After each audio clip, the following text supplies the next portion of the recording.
Shalom saudara-saudara yang dikasihi oleh Tuhan. Ada banyak hal di dalam kehidupan kita di dunia ini yang kita tidak ketahui.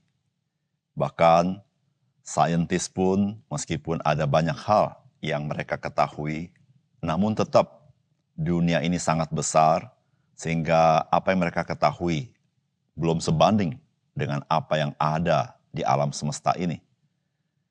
Kalau kita bicara alam semesta, kita belum bisa mengenalnya. Apatah lagi Tuhan yang melampaui kasat mata kita. Tapi kita bersyukur, Tuhan Allah yang kita kenal, Dia mau memperkenalkan diri, sehingga kita boleh mengenal Dia. Tanpa Dia memperkenalkan diri, tidak seorang pun bisa mengenal Tuhan dalam hidupnya. Salam jumpa dalam program Tuhan adalah Gembalaku. Saudara, banyak orang mengatakan bahwa ketika bicara tentang Allah, maka tidak pernah jelas dan tidak pernah pasti. Saudara, ada benarnya perkataan seperti ini dalam arti bahwa Tuhan itu sangat besar. Dan mata kita tidak bisa melihat Dia. Dan akal budi kita juga sangat terbatas. Sehingga bagaimana mungkin kita bisa mendapat kejelasan mengenai Tuhan atau Allah. Saudara, Alkitab memberitahukan bahwa Tuhan Allah menyatakan dirinya agar kita boleh mengenal Dia dengan pasti. Saudara, memang kalau kita bicara tentang Tuhan Allah, maka Dia adalah yang transenden, yaitu mengatasi segala sesuatu atau melampaui segala sesuatu. Sehingga saudara, kita mempunyai keterbatasan untuk bisa mengenal Dia. Namun saudara-saudara, Tuhan yang transenden itu adalah Tuhan yang ingin dikenal oleh manusia. Oleh karena itu saudara-saudara, di dalam Alkitab, Tuhan menyatakan siapakah dirinya. Saudara, Dia sendirilah yang membuktikan Dia memang Tuhan Allah satu-satunya dan tiada yang lain. Saudara, mari kita membaca dari Yesaya pasal 48. Dengarlah firman ini, hai kaum keturunan Yakub, yang menyebutkan dirinya dengan nama Israel dan yang adalah keturunan Yehuda, yang bersumpah demi nama Tuhan dan mengakui Allah Israel, tetapi bukan dengan sungguh-sungguh dan dengan tulus hati. Bahkan mereka menyebutkan dirinya menurut kota kudus, dan mereka bertopang kepada Allah Israel, Tuhan semesta alam namanya. Firman Tuhan, hal-hal yang terjadi di masa yang lampau telah kuberitahukan dari sejak dahulu. Aku telah mengucapkannya dan telah mengabarkannya. Kemudian dengan sekonyong-konyong aku melaksanakannya juga, dan semuanya itu sudah menjadi kenyataan. Oleh karena aku tahu bahwa engkau tegar tengkuk, keras kepala dan berkepala batu, maka aku memberitahukannya kepadamu dari sejak dahulu, sebelum hal itu menjadi kenyataan. Aku mengabarkannya kepadamu supaya jangan engkau berkata, berhalaku yang melakukannya, patung pahatanku dan patung tuanganku yang memerintahkannya. Engkau telah mendengar semuanya itu, dan sekarang engkau harus melihatnya. Tidakkah kamu sendiri mau mengakuinya? Aku mengabarkan kepadamu hal-hal yang baru dari sejak sekarang, dan hal-hal yang tersimpan yang belum kau ketahui. Baru sekarang hal-hal itu diciptakan dan bukan dari sejak dahulu. Dan sebelumnya engkau tidak mendengarnya, supaya jangan engkau berkata, memang aku telah mengetahuinya. Engkau tidak mendengarnya ataupun mengetahuinya, juga telingamu tidak terbuka dari sejak dahulu.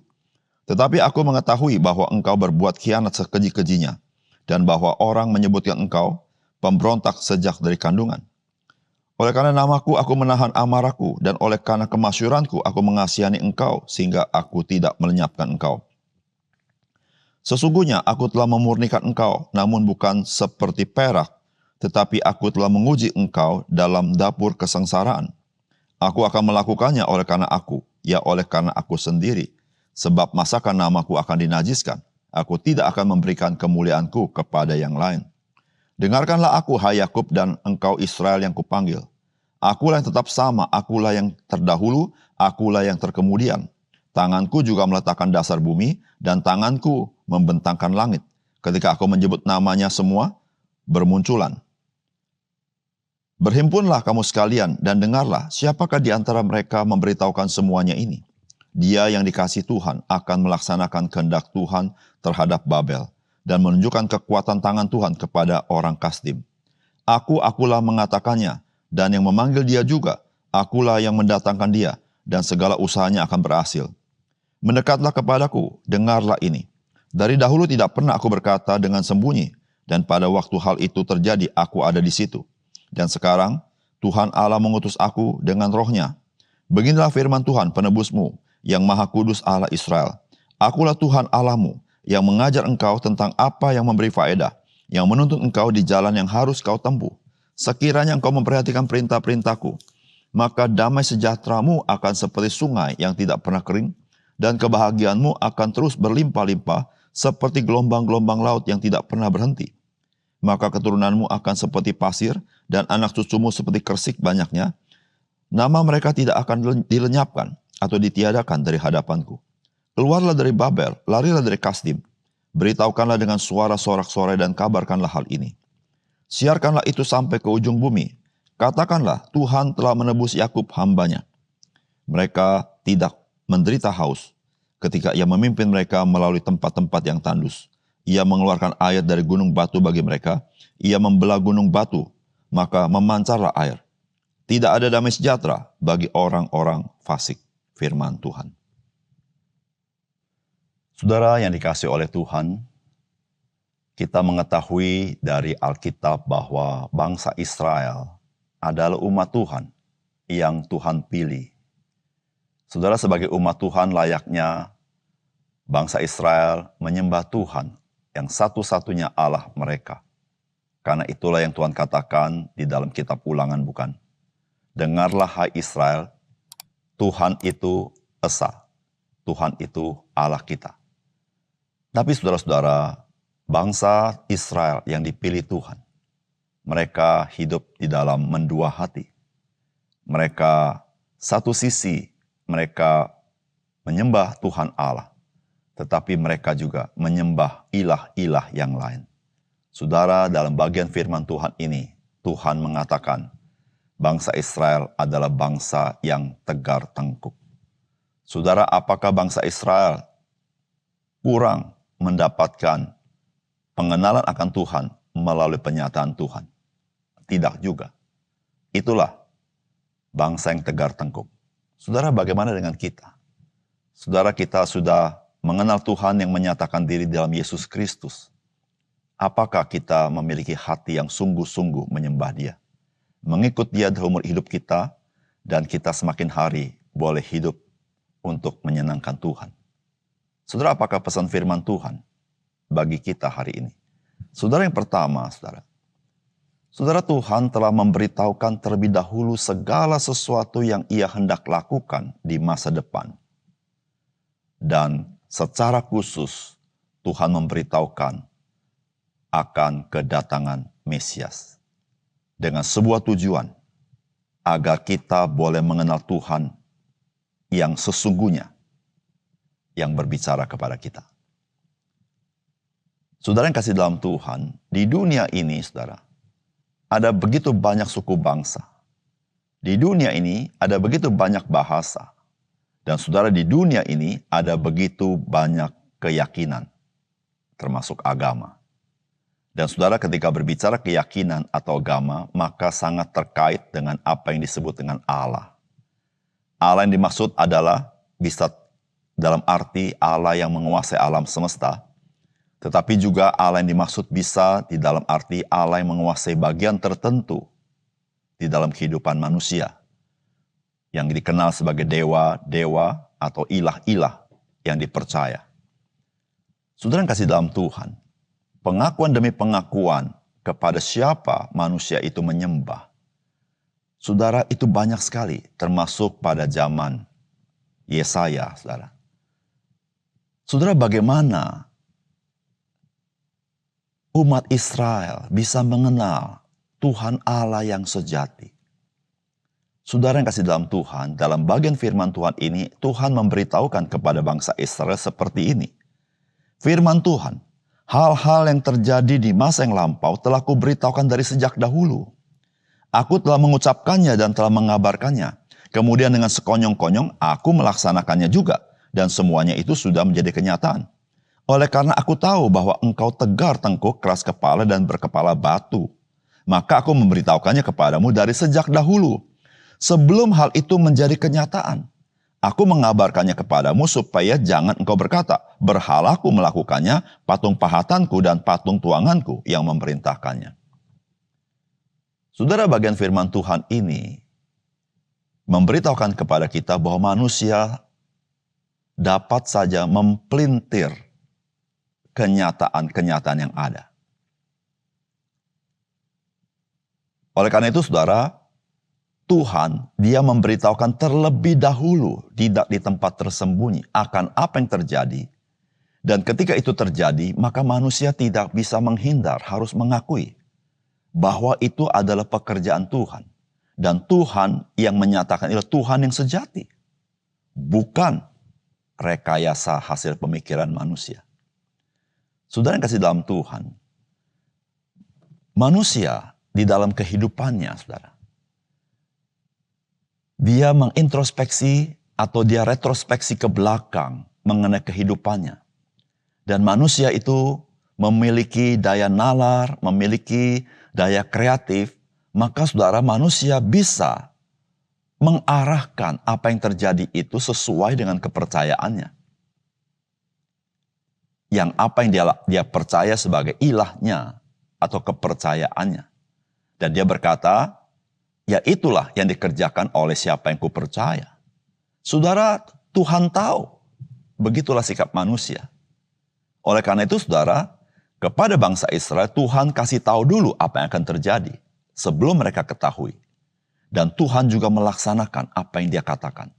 Sehingga bangsa Israel tidak pernah bisa berkata bahwa itu adalah karya daripada ilah-ilah yang mereka sembah dengan mendua hati, yaitu ilah-ilah patung pahatan. Saudara yang dikasih oleh Tuhan.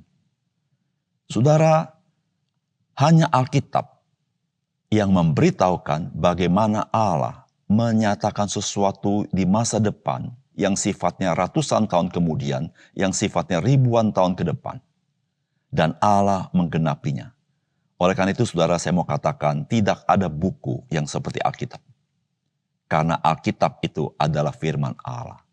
Saudara, ketika kita bicara bagaimana Allah menggenapi apa yang dikatakan di dalam perjanjian lama, kita mengingat akan Yesus Kristus yang menggenapi karya penebusan.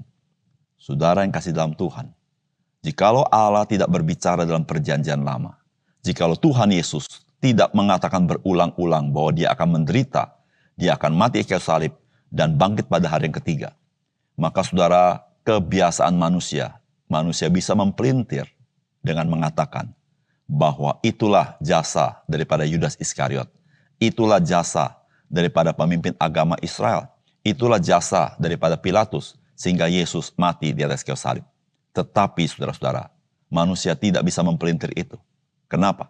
Karena perjanjian lama Tuhan Allah sudah berkata berulang-ulang mengenai karya misi keselamatan. Dan Yesus berkata berulang-ulang apa yang akan terjadi dengan dia. Dan itu adalah bagi penebusan banyak orang. Saudara, adakah ilah-ilah lain yang berbuat seperti Tuhan Allah yang kita percaya ini? Saudara, ilah lain tidak bisa berbuat seperti apa yang kita kenal dari Tuhan kita. Saudara, Tuhan yang sejati bukan dibuktikan oleh manusia, tetapi dia membuktikan diri. Dia memang adalah Tuhan Allah yang sejati. Dengan cara yang kita tidak pahami. Namun saudara, Tuhan dia membuktikan memang dialah Allah itu sendiri. Saudara, kita bersyukur karena kita punya Alkitab. Sehingga melalui Alkitab, mata rohani kita celik. Kita mengenal siapa Tuhan Allah. Bukan berdasarkan hipotesa kita. Bukan berdasarkan pemikiran kita. Namun berdasarkan Allah yang menyatakan diri kepada kita di dalam Yesus Kristus. Yang kedua, saudara, Tuhan menuntun langkah hidup kita di jalan yang harus kita tempuh. Dan kita harus taat kepada perintah-perintah Tuhan. Agar saudara, damai sejahtera dan kebenaran itu akan melimpah. di dalam kehidupan kita. Saudara, Tuhan kita adalah Tuhan yang menuntun langkah hidup kita. Saudara, Tuhan kita Tuhan yang menunjukkan jalan hidup bagi kita. Saudara, tugas kita adalah bagaimana kita mentaati akan Tuhan. Dan saudara, firman Tuhan berkata begini, sekiranya engkau memperhatikan perintah-perintahku, maka damai sejahteramu akan seperti sungai yang tidak pernah kering. Dan kebahagiaanmu atau kebenaranmu, kalau kita terjemahkan letterlux, akan terus berlimpah-limpah seperti gelombang-gelombang laut yang tidak pernah berhenti. Maka keturunanmu akan seperti pasir dan anak cucumu seperti kersik banyaknya, nama mereka tidak akan dilenyapkan atau ditiadakan di hadapanku. Saudara, ini firman Tuhan. Saudara, Tuhan mau menuntun langkah hidup bangsa Israel. Saudara, jikalau mereka itu memperhatikan perintah-perintah Tuhan, maka Tuhan katakan, damai sejahtera. Damai sejahtera di sini artinya kelimpahan hidup. Itu dikatakan seperti sungai yang tidak pernah kering. Saudara, kita masih ingat sekali ketika bangsa Israel keluar dari tanah Mesir dan berjalan di padang gurun yang tidak ada sumber apapun. Tetapi Tuhan, Dia menyediakan berkat yang tidak pernah kering dan tidak pernah layu dan tidak pernah berhenti. 40 tahun sampai mereka masuk ke tanah perjanjian. Setelah mereka bisa mendapatkan makanan, maka berhentilah makanan mana itu. Saudara, luar biasa bukan? Saudara, ketika Tuhan berfirman, Dia bukan sekedar berfirman, Dia membuktikan, Dia pernah lakukan dan terus melakukannya. Itulah damai sejahtera ketika bangsa Israel memperhatikan perintah-perintah Tuhan. Lalu Alkitab mengatakan juga, firman Allah berkata, kebahagiaanmu akan terus berlimpah seperti gelombang-gelombang laut yang tidak pernah berhenti. Saudara, diterjemahkan letterlux adalah kebenaranmu. Saudara, kebenaran atau righteousness adalah kehidupan yang memperkenankan Tuhan. Sehingga orang-orang hidup seperti ini akan mengalami kebahagiaan karena diberkati Tuhan. Dikatakan terus melimpah, tidak berhenti. Dikatakan seperti gelombang-gelombang laut yang tidak pernah berhenti. Saudara yang dikasihi Tuhan, Tuhan ingin mengingatkan hari ini bagi kita. Saudara, kalau engkau dan saya mentaati perintah Tuhan, engkau akan mengalami damai sejahtera Tuhan yang berkelimpahan itu. Engkau akan mengalami kebahagiaan yang seperti gelombang laut yang tidak pernah berhenti. Karena memang Tuhan itu gembala kita. Dia mau menuntun langkah hidup kita. Di Mazmur 23 dia berkata, Tuhan adalah gembalaku, takkan kekurangan aku. Dia menuntun aku di padang rumput yang hijau. Saudara yang kasih dalam Tuhan, kita mengenal Tuhan yang sesungguhnya, yang menyatakan diri dalam Yesus Kristus. Dan Yesus berkata, akulah gembala yang baik. Gembala yang baik menyerahkan nyawanya untuk domba-dombanya. Aku mengenal domba-dombaku dan domba-dombaku mengenal aku. Dan Tuhan berkata apa? Jikalau kamu tinggal di dalam aku dan aku di dalam kamu, kamu akan berbuah banyak. Di luar aku kamu tidak dapat berbuat apa-apa. Saudara, bukankah perkataan Tuhan sungguh-sungguh mengkonfirmasi bahwa orang yang bijak, orang yang bahagia adalah orang yang mau mentaati perintah-perintah Tuhan. Karena ketika kita mentaati perintah Tuhan, kita sedang mentaati Tuhan yang sesungguhnya, yang mencintai kita. Mari saudara, kita menjadi orang Kristen yang bijaksana. Perintah Tuhan bukanlah untuk membebani kita. Perintah Tuhan justru untuk memberkati kita. Mari kita berdoa. Bapa surga, terima kasih untuk kebenaran firman-Mu. Sekali lagi kami disadarkan, Tuhan sendirilah yang membuktikan Engkau adalah Tuhan Allah yang sesungguhnya. Karena manusia tidak dapat membuktikan. Dan ya Tuhan, ketika kami tahu Engkau membuktikan dirimu, Engkau Tuhan Allah yang sesungguhnya. Ajar kami percaya kepadamu ya Tuhan. Ajar kami tidak tegar tengkuk. Tuhan telah melakukan semuanya itu supaya kami percaya kepada Engkau. Karena Engkau ingin memberkati kami. Tuhan, ajar kami, Engkau adalah gembala yang baik. Engkau mau menuntun hidup kami. Ya Tuhan, ajar kami selalu taat kepada perintah-Mu supaya kami mengalami damai sejahtera Tuhan. Kami mengalami kebenaran Tuhan. Kami mengalami kebahagiaan-Mu ya Tuhan. Yang begitu berkelimpahan. Tuhan, terima kasih untuk firman-Mu. Dalam nama Tuhan Yesus kami berdoa. Amin.